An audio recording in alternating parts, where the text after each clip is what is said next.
Hi yo-yo viewers, subscribe చేసేటప్పుడు అక్కడ ఉండే గంట సింబల్ ను ప్రెస్ చేయడం మర్చిపోవద్దు. అప్పుడే మీకు ఎనీ టైం అప్డేట్స్ నోటిఫికేషన్స్ వచ్చేస్తాయి.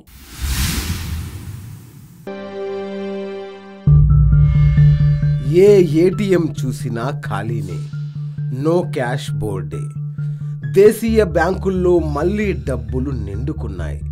ఒక్క మాటలో చెప్పాలంటే దేశం మళ్ళీ 3 నెలల వెనక్కి వెళ్ళిపోయింది. బ్యాంకుల్లో నిన్న మొన్నటి వరకు ఎంతో కొంత మొత్తంలో ఉన్న డిపాజిట్లను ఊడ్చేశారు. ఇంతవరకు 40,000 కోట్ల రూపాయల విలువైన 2,000 రూపాయలని రిజర్వ్ బ్యాంక్ చెస్టులు బ్యాంకులకు సరఫరా చేస్తే ఇప్పుడు అన్ని బ్యాంకుల వద్ద ఉన్నది 5 లేదా 10,000 కోట్ల విలువైన 2,000 రూపాయల నోట్లే. 2019 ఎన్నికల కోసం రాజకీయ నేతలు, అక్రమార్కులు, దళారీలు ఇన్నాళ్లుగా బ్యాంకుల్లో చిక్కుకున్న డబ్బులను లాగేయడంతో నగదు కొరత మళ్ళీ మొదటికొచ్చింది. ఇప్పుడు జనం అన్నమో రామచంద్ర కాదు, డబ్బులో రామచంద్ర, డబ్బులు లేవు రామచంద్ర అంటున్నారు. ఎందుకు ఇలా జరిగింది? నవంబర్ 8న పెద్ద నోట్లను రద్దు చేసినప్పుడు జనవరి 1 నుంచి నోట్ల కష్టాలు ఉండవు అని ప్రధాని చెప్పారు. ఫిబ్రవరి నుంచి ఎంత నగదు కావాలంటే అంత ఇస్తారని ప్రభుత్వం ప్రకటించింది కూడా. పరిస్థితి అందుకు పూర్తి భిన్నంగా ఉంది. ఇవాళ చూస్తే తెలుగు రాష్ట్రాల్లోని ఏటీఎంల్లో డబ్బులు లేవు, బ్యాంకుల్లో డబ్బులు లేవు, చేతుల్లో డబ్బులు లేవు. నగదుకు మళ్ళీ కటకట. తెలుగు రాష్ట్రాల్లో నోట్ల రద్దు ప్రభావం కొనసాగుతోంది. ఏటీఎంల్లో నో క్యాష్ బోర్డులు కొనసాగుతున్నాయి. బ్యాంకులకు వెళితే చెస్ట్ నుంచి డబ్బులు రాలేదన్నది జవాబు. సామాన్యులకు కరెన్సీ కష్టాలు తప్పడం లేదు. పింఛన్లు కూడా ఇవ్వలేని దుస్థితి నెలకొంది. దీనంతటికీ కారణం రిజర్వ్ బ్యాంక్ చేతగానితనమా, లేక నగదు ఎలా వాడతారో చూస్తామంటూ ప్రదర్శిస్తున్న ఆర్బీఐ పరమ నిర్లక్ష్య ధోరణ. బ్యాంకర్లే నేడు ఆర్బీఐపై మండిపడుతున్నారంటే పరిస్థితి ఎలా ఉందో అర్థమవుతుంది. డబ్బులు లేవంటూ బ్యాంకులే చేతులెత్తేస్తున్నాయి.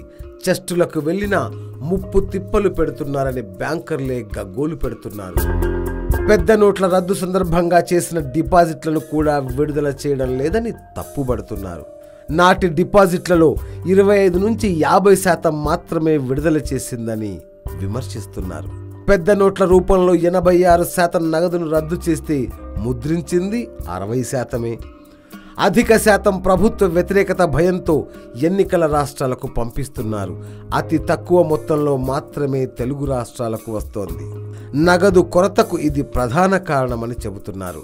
డబ్బుల కోసం వెళితే నగదు రహిత లావాదేవీలను పెంచాలనే ఉద్దేశంతోనే పెద్ద నోట్లను రద్దు చేశామని, ఇప్పుడు వాటిని పెంచాల్సిన బాధ్యత మీపైనే ఉందని ఆర్బీఐ బ్యాంకర్లకు చెబుతోంది. ఆర్బీఐ డెబిట్, క్రెడిట్ కార్డులపై ఛార్జీలను యథాతథంగా ఉంచడంతో నగదుకే ఖాతాదారులు మొగ్గు చూపుతున్నారు. బ్యాంకుల్లో నగదు కొరతకు మరో ప్రధాన కారణం డిపాజిట్లు వెనక్కి తీసుకోవడమని బ్యాంకర్లు చెబుతున్నారు. పెద్ద నోట్ల రద్దు సమయంలో ఖాతాదారులంతా పెద్ద ఎత్తున మొత్తాలను బ్యాంకుల్లో వేశారు. ఇప్పుడు ఆ డబ్బులన్నింటినీ డ్రా చేసేస్తున్నారు. నవంబర్, డిసెంబర్ నెలల్లో జరిగిన డిపాజిట్లలో 60% వివిధ రూపాల్లో బయటకు వెళ్ళిపోయాయి. విత్ డ్రా అయిన సొమ్ములు మళ్ళీ మార్కెట్లోకి చలామణిలోకి రావడం లేదు. దాంతో నగదుకు కటకట ఏర్పడుతోంది. పెద్ద నోట్ల రద్దు తర్వాత బ్యాంకుల్లో జరిగే లావాదేవీలపై ఐటీ శాఖ ప్రత్యేక దృష్టి సారించింది. ఇప్పటికే పలువురికి ఐటీ నోటీసులు, మెయిల్స్ వస్తున్నాయి. బ్యాంకుల్లో జరిగే లావాదేవీలకు ఐటీకి లెక్కలు చెప్పడం కష్టమవుతోందని 80% వ్యాపారులు నగదు లావాదేవీలకే ఆసక్తి చూపుతున్నారు. బ్యాంకు నుంచి బయటకు వెళ్లిన 2,000 నోటు తిరిగి రావడం లేదని, నగదు కొరతకు ఇది మరొక కారణమని వివరిస్తున్నారు. నోట్ల రద్దు తర్వాత తెలుగు రాష్ట్రాల్లో 50,000 కోట్ల విలువైన 2,000 నోట్లను పంపిణీ చేశారు. బ్యాంకులు, మార్కెట్లో చలామణిలో ఉన్నవి 5 నుంచి 10,000 కోట్లే. మిగిలిన 40,000 కోట్లు భోషానాల్లోకి చేరిపోయాయి. ఈ సొమ్మునంతా 2019 ఎన్నికల కోసం దాచేశారనే విమర్శలు వ్యక్తమవుతున్నాయి. ఏటీఎంల్లో, బ్యాంకుల్లో నగదు లేకపోవడంతో జనం కూడా జాగ్రత్త పాటిస్తున్నారు. ఖర్చు కార్డుల్లో పెడుతూ క్యాష్ దాచుకుంటున్నారు. బ్యాంకుల నుంచి బయటకు వెళ్లిన నగదు తిరిగి అదే స్థాయిలో డిపాజిట్ కానప్పుడు నగదు కొరత తప్పదని బ్యాంకు అధికారులు చెబుతున్నారు. కర్ణుడి చావుకి 1,00,000 కారణాలని మహాభారతంలో సుప్రసిద్ధ పద్యం ఉంది. మరి జనం చావులకు, బాధలకు, డబ్బు కటకటకు ఎవరు కారణం అంటే మొదట చెప్పాల్సింది భారతీయ రిజర్వ్ బ్యాంక్. ఆ తరువాతే ఎవరైనా. బ్యాంకులు కొంప ముంచుతాయంటే ఏమో అనుకున్నాం కానీ ఇంతగా ముంచుతాయా, ఇలా కూడా ముంచుతాయా అని జనం గగ్గోలు పెడుతున్నారు. తెలుగు రాష్ట్రాల్లో ఈరోజు ఏటీఎంలలోంచి డబ్బులు ఎవరైనా తీశారంటే వాళ్ళు మహా అదృష్టవంతులే అని చెప్పాల్సి ఉంటుంది. ఇప్పుడు భారతీయుల ఏకైక లక్ష్యం డబ్బు దాచుకోవడం. బ్యాంకుల్లో మాత్రం కాదు, ఉన్నదంతా బ్యాంకుల్లోంచి తీసేసి డబ్బును దాచుకునే చోట్ల కోసం వారు వెతుకుతున్నారు.